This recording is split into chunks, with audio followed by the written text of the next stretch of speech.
High বন্ধুরা, আবার একটা ব্লগ ভিডিও নিয়ে চলে এলাম। আজকে বাসে করে যাচ্ছি উত্তর ভারত। বাসে করে উত্তর ভারত যাওয়া অভিজ্ঞতা একটা আলাদা, তবে কষ্ট আছে, ধৈর্য দরকার বাসে করে উত্তর ভারত বেড়াতে যাওয়া। আমরা আজকে যাব গয়া। গয়া দুদিন থাকবো, লজ ভাড়া নিয়ে দুদিন থাকবো ওখানে। তোমাদের গয়ার সব কিছু দেখাবো, আবার কিছু কিছু দেখাতে না পারতেও পারি, কেন সব জায়গা ভিডিও করতে দেবে না। আর চলে এলাম গয়া। গয়া থেকে টোটো করে যাচ্ছি লজে। লজ থেকে আজকে লজে যাব, আজকে বিশ্রাম নেব, কেননা সারা রাত এসেছি। তারপরের দিন বিষ্ণু মন্দিরে ঘুরতে এসেছি। এ দেখো বিষ্ণু মন্দির। এখানে তোমার বাইরেটা তোমাদের সব দেখাবো। এখানে পিণ্ডি দান করে, গয়াসুর আছে এখানে। গয়াসুর এখানে পিণ্ডি দান করতে হবে, প্রতিদিন পিণ্ডি দান দিতে হবে, নাহলে গয়াসুর জেগে ওঠে। একদিন পিণ্ডদান বন্ধ হলেই গয়াসুর জেগে উঠবে। তাই তোমাদের বাইরেটা ভিডিওটা আমি দেখাবো, কেন ভেতরে মন্দিরে ভেতরে মোবাইল নিয়ে যাওয়া নিষেধ আছে। মোবাইল সব বাইরে জমা নিচ্ছে। আমরা এখন যাচ্ছি মন্দিরের ভেতরে। মন্দিরের ভেতরে অনেক কিছু দেখার আছে। যেই বটবৃক্ষে মা সীতা আশীর্বাদ করেছিল, সেই বটবৃক্ষটাও তোমাদের আমি দেখাতে পারবো না, দুঃখের বিষয়। এখন আমরা দেখো মন্দির ভেতরে যাব। ওই যে মন্দির, ওই যে গেট, তারপরে মন্দির ভেতরে সব ঘুরে এসেছি। ফল্গু নদী, এই ফল্গু নদীটাও মা সীতার অভিশাপ আছে।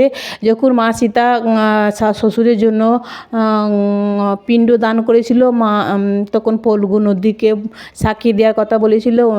ফল্গু নদীও মিথ্যা বলেছিল বলে ফল্গু নদীকে অভিশাপ দিয়েছিল যে তুই অন্তরে ববি, ওপরে থাকবি না। তাই ফল্গু নদী ওপরটা বালি, অন্তরে বয়। ও তারপরে আমরা ফল্গু নদীর ব্রিজ দিয়ে ওপার যাচ্ছি। ওপার আছে সীতাকুঞ্জ, সীতা মায়ের। ওপারেও সীতা মা পিণ্ড দান করেছিল, সেই সীতাকুঞ্জতে যাচ্ছি। তোমাদের আমি সব দেখাবো। খুব ভালো জায়গা, বেড়ানোর জায়গা, মনোরম দৃশ্য, সত্যি খুব ভালো জায়গা।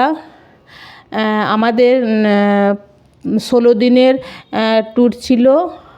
16 দিন আমরা সব জায়গা ঘুরেছি, অনেক জায়গা ঘুরেছি। এই যে উত্তর ভারত যে ভিডিওগুলো তোমাদের আমি দেখাবো, একটা ভিডিও হবে না, আমাকে 2-3টে পার্ট করতে হবে। তাই আজকে আমি তোমাদের প্রথম পার্টটা দেখাবো। মা সীতার মন্দিরে তোমাদের দেখাচ্ছি। তারপরে মা সীতার মন্দির দেখিয়ে ফল্গু নদীর ব্রিজের ওপর দিয়ে ওপার যাব। ওপারে গিয়ে আমরা একটু লাঞ্চ করে আমরা চলে যাব সাবিত্রী মন্দির। 480টা সিঁড়ি অতিক্রম করে যেতে হবে। তোমাদের বললাম ফল্গু নদী দেখছো, বালি আর বালি। 480টা সিঁড়ি অতিক্রম করে আমরা এই যে সাবিত্রী মন্দিরে উঠছি। সত্যি খুব কষ্ট হয়েছিল, আবার ভালোও লেগেছিল, আনন্দও লেগেছিল। ওপর থেকে দেখো টাউনটাকে কীরকম দেখাচ্ছে, তাই তোমাদের আমি দেখালাম। এখন আমরা উঠছি, তারপর তোমাদের সাবিত্রী মন্দিরের ওপরটাও দেখাবো। ওখানে অনেক মেলা বসেছে, কিন্তু মন্দিরের ভেতরে মোবাইল নিয়ে যাওয়ার অ্যালাউ নেই, তাই ভেতরটা তোমাদের আমি দেখাতে পারবো না। আমি তোমাদের বাইরেটা সবই দেখাবো। দেখো যাচ্ছি, প্রায় চলে এসেছি, আর অল্পই আছে। তারপর তোমাদের আমি এই যে মেলাটা দেখাচ্ছি। এখানে অনেক দোকান পাশার বসেছে, এখান থেকে কিছু কিছু জিনিস কিনে নিয়েছি। এখানে কিছু সেলফি বা ফটো তুলে দিলাম। এই যে সিঁড়িটা দেখছো, এখান থেকে আবার 10টা সিঁড়ি উঠতে তারপরে সাবিত্রী মন্দিরে ভেতরে যেতে হবে। আমার মায়ের খুব কষ্ট হয়েছে, এতটা সিঁড়ি বেয়ে এসেছে, তাই হাঁটতে পারছে না, কষ্ট করে যাচ্ছে। আমরা ফল্গু নদী দেখলাম, তারপরে বাসে উঠে এখন আমরা যাব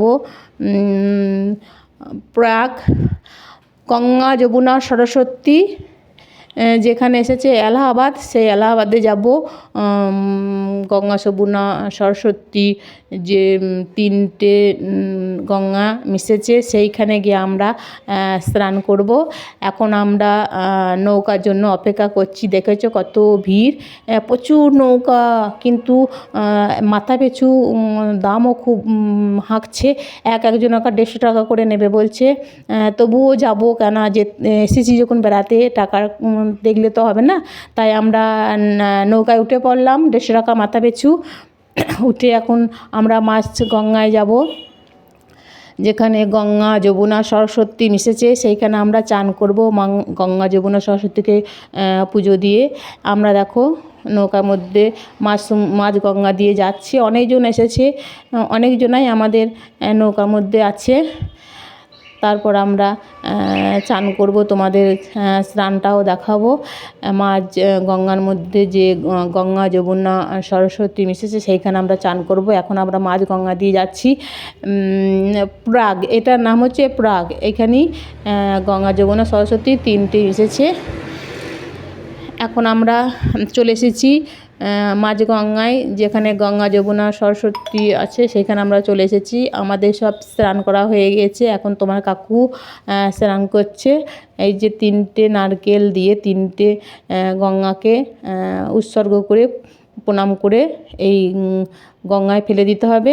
তারপর এই এমন সুন্দর জায়গাটা করেছে, 3টে যে গঙ্গা যমুনা সরস্বতী এসেছে সেই মাঝ গঙ্গাতেই আমরা স্নান করলাম। আমরা স্নান করে এবার আমরা স্নান টেরান করে চলে যাব। তারপর আমরা যাব আগ্রা তাজমহল দেখতে। তোমার কাকু স্নান করছে। তারপর আমাদের চান হয়ে গেলেই আমরা চলে যাব।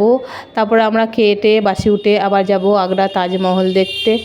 আগ্রা তাজমহলটা খুব সুন্দর দেখতে। অনেক জায়গায় ঘুরেছি, খুব ভালো লেগেছে। সত্যি খুব মনোরম দৃশ্য, দেখার মতন জায়গা। এখন আমাদের স্নান হয়ে গিয়েছে, এবার আমরা রওনা দেব আগ্রা তাজমহলের দিকে। দেখো আমরা আগ্রা তাজমহলে চলে এসেছি। সত্যি খুব সুন্দর জায়গা আগ্রা তাজমহল। দেখো তোমাদের সঙ্গে আমি সব শেয়ার করছি। তোমাদের যদি ভিডিওটা ভালো লাগে তো একটা করে সাবস্ক্রাইব অবশ্যই করে দেবে, আর একটা করে শেয়ার করে দেবে, কেননা সকলেই দেখবে, সকলেরই ভালো লাগবে। তোমাদের কেমন লাগছে ভিডিওটা কমেন্ট করে জানিও। প্রচুর লোকের সমাগম, প্রচুর লোক প্রত্যেক দিনই আসে এখানে দেখতে। তাই তোমাদের যদি ভিডিওটা ভালো লাগে তো একটা করে সাবস্ক্রাইব অবশ্যই করে দেবে। আবার নতুন নতুন ভিডিও বানাবার উৎসাহ দিও। আর মনোরম দৃশ্য দেখছো, কত লোক এসেছে দেখো।